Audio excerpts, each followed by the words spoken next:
Hello friends, welcome to lines nursery. நீங்கள் ஒரு plant லவராக இருந்தீங்கன்னா இந்த சேனலை சப்ஸ்கிரைப் பண்ணிக்கோங்க.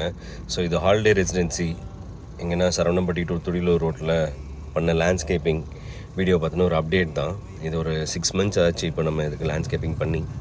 இந்த டிசைன் அண்ட் ஆல்சோ இந்த பிளான்டர் பாக்ஸ் கிரானைட்டில் கட்டினது எல்லாமே நம்ம தான். ஸோ இப்போ பிளான்ஸ் பார்த்திங்கன்னா நல்லா ஹியூஜாக க்ரோ ஆயிடுச்சு and also it's looking very healthy. So இதுக்கு ரெகுலர் மெயின்டெனன்ஸ் மந்த்லி ஒன்ஸ் நம்ம டீம் பண்ணிடுறாங்க. And that is the reason they are able to sustain the garden. And also அவங்களோட இன்ஹவுஸ் டீமுமே அந்த பிளான்ட்டை ரொம்ப கேர் பண்ணுறாங்க, விச் இஸ் வெரி இம்பார்ட்டண்ட். பிளான்ட்டை வச்சோன்னே வந்துடாது, இது காசு கொடுத்து வாங்கி போட்டால் மட்டும் பத்தாது, அதை கேர் பண்ணணும். ஸோ இந்த ஹாலிடே ரெசிடென்சி டீம் வந்து பிளான்ஸை ரொம்ப ஜென்யூனாகவே கேர் பண்ணுறாங்க. ஸோ அதோட ரிசல்ட்ஸ் ரொம்ப சூப்பராக இருக்குது. இந்த மாதிரியும் லேண்ட்ஸ்கேப்பிங் உங்களுக்கு பண்ணணும் அப்படின்னா லைன்ஸ் நர்சரியை காண்டாக்ட் பண்ணுங்கள். Will be glad to help you. Thank you.